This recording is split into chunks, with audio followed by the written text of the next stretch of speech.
Hey, I'm Joseph Horvath, along with Miguel Alvarez here from Novaspace, and I wanted to take an opportunity to talk about a white paper that Miguel put out last week, focused on space workforce development and how we bridge the skills gap for companies and organizations. So why don't we start with what the purpose was and what your thought process was behind putting this together? Yeah, absolutely. So over the past year and a half, talking with various companies in the industry, both government and private, there's this sort of realization that, like you said, there's a talent gap. There are not enough space professionals in the industry to sustain the growth that we're seeing today and we're going to see here in the next coming decades, because the space industry is now a space ecosystem. And by that I mean it's an ecosystem that's going to require people that understand the space industry, that come from various disciplines and various backgrounds. It's not going to be sustained unless we have a way to train those people that is different from the outdated models that we have today. So you bring up a good point, and you talk about it in your paper here. How are companies or organizations doing professional development and training outside of getting college degrees? Yeah, so let's start with the college degrees, right? That need is never going to go away. We're going to need talented people to go to college, get those STEM degrees, but also get those non-technical degrees to contribute to the space industry. And it's not just four-year universities, it's also the trades. We're going to need tradespeople in the space industry. Now, where's the gap? When a mechanical engineer or an electrical engineer, a psychologist, a doctor, when they graduate from college and they finish their degree, they don't know much about the space industry. It takes a long time for them to get the foundational baseline knowledge required to at least understand how you design, launch, and operate a spacecraft. So, you talk about different methods that are being used by companies, on-the-job training, mentorships, and how that's really currently the way most companies get at that further development as people are out of college and they're onboarding them and trying to get them through that. How do they do that currently, and Yes. what are you seeing that is being a challenge with the current growth that we're seeing in the industry? Yeah, so it's now a competitive environment. We can all agree on that, right? The growth of the private space industry is taking a lot of talent away from government organizations such as NASA and the DoD. So now it's a competitive landscape for people, for resources, and to do the missions that have traditionally been done by NASA and the DoD. So in a competitive environment, on-the-job training takes a very long time.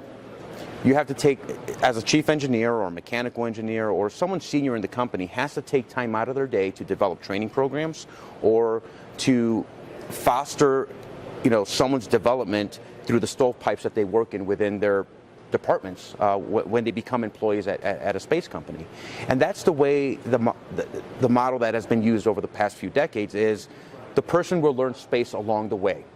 And it's an outdated model that is not fast enough. Yeah, and I think as we've talked to companies and it based on our experience, mentorship is important. Yes. And it does help create the culture within the company. Yes. and build interpersonal skills and things like that. But it also, it's not necessarily the way to teach foundational things. No. Like orbital mechanics or electromagnetic spectrum, No. or space weather. You're right. At that point, now you're kind of outside of the realm of what a chief engineer needs to be doing every day. And that's a great point, because OJT and mentorship is absolutely needed. I'm not saying that we should get rid of it for something else.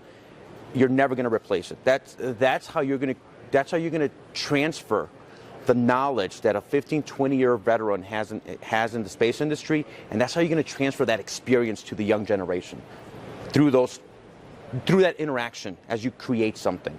However, like you just said, it's that foundational stuff that, a chief engineer just doesn't have the time to teach to an entire workforce of people.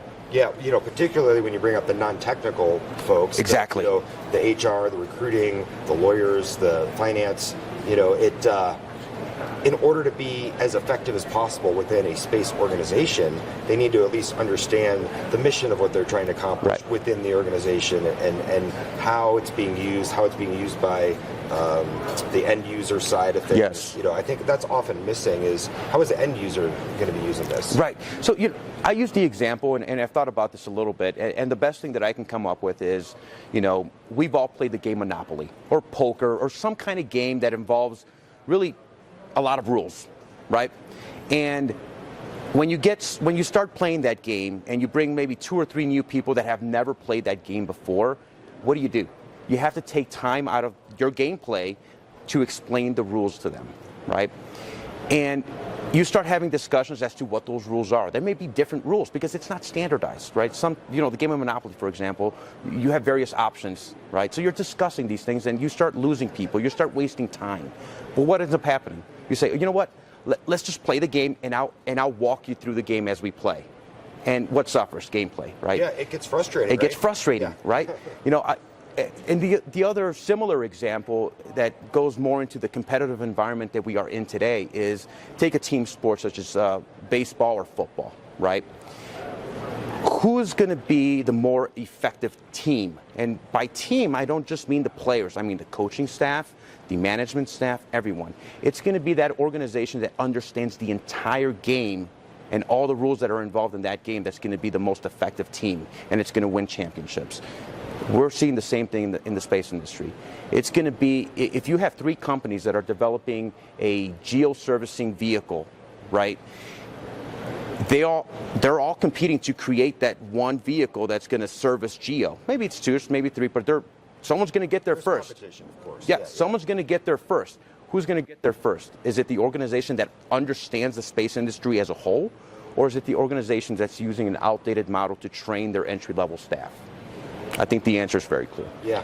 Well, so you mentioned that there are some training methods out there that companies can bring in outside of just internal on-the-job training types. But you also talk about some of the outdated methods that many of those, or I should say the few out there that exist currently are using. So yeah, so one of the answers or solutions that we hear is, a lot of colleges, we've created a master's program.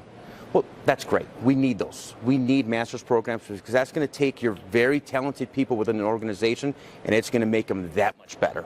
Now, does it make sense for an organization to send their entire workforce to a master's program? It's cost prohibitive, it takes too much time, and it may not even be needed. So that doesn't really work. The next best thing is some type of professional development program, but what exists today? Really, the only thing that exists are slide deck presentations or video lectures. And as we all know in our experience, that's not how you learn. Human beings don't learn by clicking through slide deck presentations or by sitting in their office and listening to somebody speak to them through a camera. There's a better way. And the second white paper that I'm going to write is going to tackle that very thing. It's going to compare and contrast the various methods that are out there to develop a professional development program for the space industry. that sounds excellent. So I thank you for joining us today. We're looking forward to the next paper to drop here soon. I can't very soon.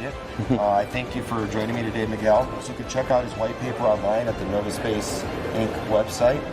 So thank you very much. Have a great week, and we'll see you soon.